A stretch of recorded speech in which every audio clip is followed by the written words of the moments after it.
Good morning বন্ধুরা, কেমন আছো তোমরা? আশা করছি অনেক ভালো আছো, সুস্থ আছো, আর আমরাও কিন্তু ভালোই আছি। তো সাথী লাইফস্টাইলে অনেক স্বাগত জানিয়ে শুরু করছি নতুন আর একটি ভিডিও।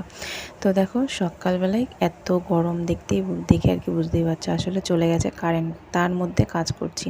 আর এই যে ভাত বসিয়ে দিয়েছি, এত গরম লাগছিল তো কি বলবো। দেখো আমি তরতর করে শুধু খালি ঘামছি, আর ছেলে মেয়ে দুটোও কিন্তু খুব ঘামছে। ছেলেকে বারবার শুধু ঘাম মুছে দিচ্ছে, আর মেয়েকে বলছে একটু হাওয়া করে দে।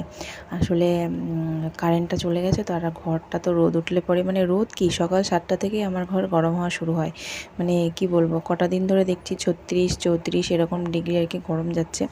তো মোটামুটি 30 হলে আমার ঘর ঠান্ডা হয়ে যায়, মানে ঠিক আছে আমার ঘরে আর কি। আর তা না হলে মানে কি বলবো বন্ধুরা, এত আমার ঘরটা গরম হয়ে যায়, তা মানে ধারণার বাইরে। তো দেখো কারেন্টটা এখনও আসেনি, পাখা দেখতে পাচ্ছ সাথে পাশে রয়েছে মেয়ের। তো তার মধ্যে সকালবেলা চলে আসলো অনলাইন থেকে অর্ডারটা। আসলে এই অর্ডারটা আমার মার জন্যই আর কি করা, মা আর কি করতে বলেছে। তো এটা হচ্ছে গিয়ে একটা কাপ সেট, স্টিলের কাপ সেট। আসলে মার প্রচুর কাপ ভেঙে যায়, তো সেই জন্যই আর কি অর্ডার করা, যাতে এগুলো না ভাঙে। বেশ ভালো ডিজাইনের কাপগুলো, এটা আমি পছন্দ করে আর কি অর্ডার করেছি। তো দেখে আমার এত ভালো লেগে গেছে যে ভাবছিলাম যে আমি একটা অর্ডার করে দেবো আমার জন্য। তো বেশ ডিজাইনটা বেশ সুন্দর, মানে যেরকম আর কি দেখেছিলাম ঠিক সেরকমটাই এসছে। তো কাপগুলো বেশ ভালো, দেখে তো পছন্দ হচ্ছিলো। তো মা বলছিল যে ঠিক আছে কিনা, যেরকম দেখেছি সেরকম কিনা, না হলে কিন্তু ফেরত দিতে হবে। আমি বলছি না, যেরকম দেখেছি সেরকমই, খুব ভালো। হ্যালো বন্ধুরা, এখন বাজে 1:30। তো এই রান্নাবান্না করছি, দেখো।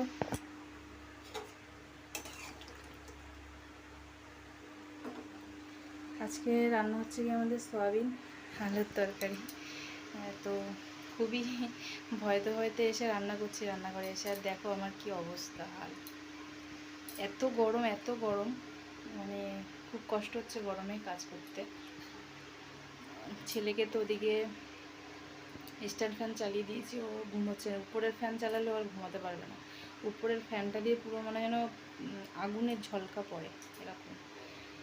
তো রান্নাঘরে লাইট জ্বালিয়ে কাজ করছি। আর একটা এখন ভয় করছে, কলপারে কী করে জামা কাপড় কাচবো। ভিজিয়ে রেখেছি বাথরুমে ভিজিয়ে রেখেছি, কিন্তু কলপারে গিয়ে কাচতে হবে। কিন্তু ভয় লাগছে কাচতে, মানে মেয়েকে একবার ভাবছিলাম স্কুলে পাঠাবো না, আবার ভাবলাম কালকে যাইনি, আজকে না গেলে হয়। তো সেই জন্য পাঠিয়ে দিলাম। ভয়তে ভয়তেই কাজ করছি, কি আর করব, একা একা রয়েছি তো সেই জন্য বেশি ভয়টা লাগছে। তো বারবার ওদিকে ছেলেকেও দেখতে হচ্ছে যে ও ঠিক আছে কিনা, ও ঘুমাচ্ছে কিনা, ঘরের দিকেও বারবার খালি খেয়াল করছি। তো যাই হোক, ভয়তে ভয়তে অনেক কষ্ট করে রান্নাটা বসিয়ে দিলাম। এবার জামা কাপড়টা কাচবো, সেটা হচ্ছে কি সবচেয়ে বড় ভয়। কারণ ঘরের মধ্যে লাইট জ্বালিয়ে তাও এদিক ওদিক তাকিয়ে কাচা যায়, আর বাইরে বসে কি করে মানে রান্না করা যায়, ঘরের কাজ করা যায়। কিন্তু কল পাড়ে বাইরে বসে কি করে জামা কাপড় কাচবো জানি না বাবা। কালকে তবু মেয়ে ছিল, তাড়াতাড়ি করে জামা কাপড় কেচে মেলেছি, আজকে কি করব কে জানে। তো চলো দেখি জামা কাপড় কেচে তারপরে তোমাদের সঙ্গে আবার কথা বলছি, ঠিক আছে? তো বন্ধুরা, জামা কাপড়টা কেচেই আসলাম, মানে ভয়ের কাজটা সেরেই আসলাম। উফ, হাঁপিয়ে গেছি, মানে কি তাড়াতাড়ি করে যে কেচেছি তা শুধু আমি জানি। ছেলেটা উঠে যাবে, ওর জন্য আমি ঘরেও গিয়ে কথা বলতে পারছি না। এক হচ্ছে গিয়ে ফ্যান চলছে, আওয়াজ আসবে, ভালো শুনতে পারবে না। আর আমার এমনিতেও ফোনের সাউন্ডটা খুব একটা ভালো না, ওই জন্য বেশিরভাগ আমাকে ভয়েস ওভারই দিতে হয়। যতই জোরে কথা বলো না কেন, সাউন্ডটা খুব আস্তে আসে। তো ওদিকে ছেলে ঘুমাচ্ছে, তার জন্য জোরে কথা বলতে পারছি না। দেখি বাইরে কি রোদ, একটুখানি জামা কাপড়টা মেলতে গেছি, দেখো গ্যাসটা বাড়ানো ছিল, এইভাবে আমি জামা কাপড় টাপড় কেচে ধুয়ে মেলে দিয়ে আসলাম।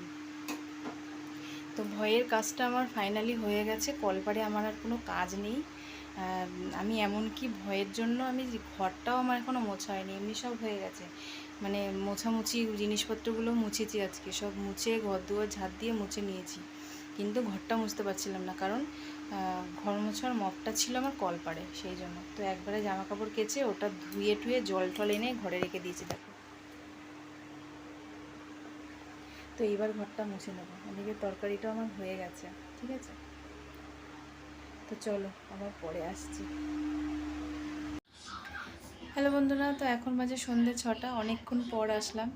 আসলে সারাদিন মানে ভয়তে ভয়তে ছিলাম। তো তো মেয়ে আসার পরে মেয়েকে খাওয়া দাওয়ানো মানে খাওয়া মানে খেতে দেওয়া, তারপর ওর বাবা এসে তো ওকে খেতে দেওয়া, ছেলেকে খাওয়ানো, ঘুম পড়ানো, সমস্ত কিছু সাথে সাথে একটু নিজেকে একটু মানে রেস্ট নিলাম নিজের শরীরটার দিকে। তার জন্য আর ভিডিও করা হয়নি। আর ফোনে আমার ছিল না চার্জ, তো ফোনটাকে চার্জে বসালাম। তো এখন চার্জ থেকে খুলে এখনও ফুল হয়নি। তো ভাবলাম তোমাদের সঙ্গে অনেকক্ষণ আসা হয় না, তাই এখন আমরা তোমাদের সঙ্গে একটু কথা বলতে আসলাম। তো দুপুরবেলার দিকে না একজন বাসনওয়ালা এসেছিলো, সেখান থেকে দেখো এই গাবলাটা রেখেছি। আর মায়ের যে কাপগুলো, এগুলো এটার মধ্যে রেখেছি। বেশ ভালো লাগছে না দেখতে? দেখো দুটোই স্টিল। তো আমার এরকম গাবলা আরও একটা আছে, এটা বেশ বড়। এটা বেশ বড় মানে ছ্যারানো টাইপের আর কি গাবলাটা। এরকম ধরনের গাবলা না দরকার, মানে অনেক সময় অনুষ্ঠানে লাগে, তো সেই জন্য। আর মায়ের এই কাপগুলো কিন্তু বেশ সুন্দর, তাই না? ভাবছি আমিও একটা নেব। এটা তো অনলাইন থেকে নেওয়া। তো যে কাপড় আর কি দিতে আসে, মানে কি বলছি আমি ভুলবার, কাপড় মানে যার কাছ থেকে আর কি গাবলাটা রাখলাম, মানে কাপড়ওয়ালা, সেই কাপগুলো দেখে তারও পছন্দ হচ্ছে। সে বলছে কোথা থেকে নিয়েছি সেই কাপগুলো। আমি বললাম অনলাইন থেকে। এগুলোর মোটামুটি দাম, এক এক পিসের দাম প্রায় 35 টাকা মতো পড়েছে। বেশ ভালো, তাই না? ছাপাও আছে বেশ, দেখো কত সুন্দর। আর এগুলো হচ্ছে গিয়ে ভাঙবেও না সারা জীবনের মতন। এখন জানি না, ওর বাবা বলছে যে এইগুলো হয়তো খুলে যেতে পারে, কিন্তু আমার মনে হয় না খুলে যাবে। আর খুব যে একটা হালকা তাও না, খুব ভারীও না, মানে মোটামুটি ঠিক আছে। দেখি মারটা যদি টেকসই হয় তাহলে ভাবছি আমি একটা নেব। আরও তো অনেক রকমের আছে, অনলাইনে অনেক রকমেরই পাওয়া যায়, তোমার চেক করলে পরে পাওয়া যায়। তো আমার দেখে, আমি তো বুক করেছি আর কি, তো আমার দেখে এই সাইজটাই বেশ ভালো লাগছে। এটার ঢকটা বেশ সুন্দর। এই আর অন্যগুলোর আছে তোমার ছোট, তারপরে কীরকম যেন পছন্দ হয় না। তো এইটা আমার বেশি ভালো লাগলো দেখে এটাই আমি বুক করলাম। তো মা বলেছে তোর যেটা ভালো লাগবে তো সেটাই বুক করবি। তো আমার এটা ভালো লেগেছে দেখে এটাই বুক করেছি। ঠিক আছে। তো ওদিকে আমার ছেলেটা ঘুমাচ্ছে আর মেয়ে তো পড়তে গেছে। ভাবছিলাম মেয়ে যদি তাড়াতাড়ি আসে, যদি 6:30টার মধ্যে আসে, তাহলে ভাবছি পার্লারে যাব। আর যদি দেরি হয়ে যায় তাহলে আর যাব না, ইচ্ছে আছে। ঠিক আছে, তো চলো। তো বন্ধুরা দেখো রেডি হয়ে গেছে, এখন বাজে 6:45। মেয়ে 6:30টার সময় এসে রেডি হতে হতে 6:45 বেজে গেলো। এখন বেরিয়ে যাব। ছেলে ঘুমাচ্ছিল, তো ওকে ঘুমের মধ্যেই জামা প্যান্ট পরালাম, তো ওকে নিয়ে এখন বেরিয়ে পড়বো।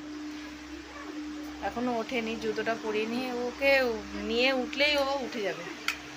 যদি একবার দেখে যে না বাইরে বেরোচ্ছি, তাহলেই ব্যাস, ওকে আর কিছু করতে হবে না। ওদিকে দুধওয়ালাও এসেছে, দুধটা রেখে দিয়ে গেছে। আর ওদিকে আসবে জলওয়ালা। ভাবো কত সমস্যা, এই এত সমস্যা নিয়ে বেরানো যায়।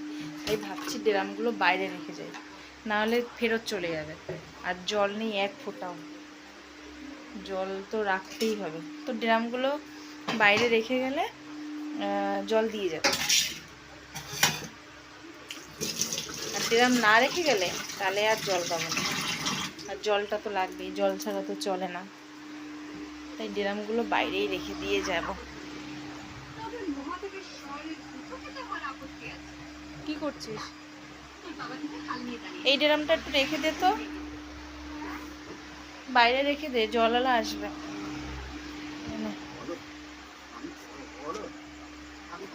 তো চলো বেরিয়ে পড়ি, পরে আবার আসবো। ঠিক আছে, ভুরুটা তুলে আসি, তারপরে খুব আনন্দ লাগে ভুরুটা তুলতে, কারণ ভুরুটা না তুলে না মুখটা যে আমার কি বিচ্ছিরি লাগে। দেখো, চলো। হ্যালো বন্ধুরা, তো দেখো ফাইনালি আজকে ভুরুটা তুলেই আসলাম। আজকে আর মানে বাকি রেখে আসেনি। দেখো কেমন হয়েছে ভুরুটা। তো আজকে ভুরুটা তুলেই আসলাম। এসেছি অনেকক্ষণ আগেই। কি দাঁড়াও, তো এসে ভাত রান্না করলাম, দেরি হয়ে গেছিলো অনেকটা। তো এসে ভাতটা রান্না করলাম। এখনও ছেলের খাবারটা করিনি, করবো। এখন বাজে প্রায় 9:30 বাজে। ঠিক আছে। ইনি ঘুরতে খুব ভালোবাসে, ইনি বেরিয়েছিল, বাবা কত আনন্দ, কত মজা, মানে রাস্তায় বেরিয়েছে আর বাড়িতে ঢুকবে না, এরকম একটা ব্যাপার। মানে জোর করে হাত ধরে টেনে টেনে ওকে আনতে হয়েছে। ওটা খুলে দেবো, ঠিক আছে। তো চলো বন্ধুরা, আজকের মতো ভিডিও এই পর্যন্তই। দেখা হচ্ছে নতুন একটা ভিডিওতে। ততক্ষণের জন্য তোমরা খুব ভালো থেকো, সুস্থ থেকো। আজকের মতন টাটা।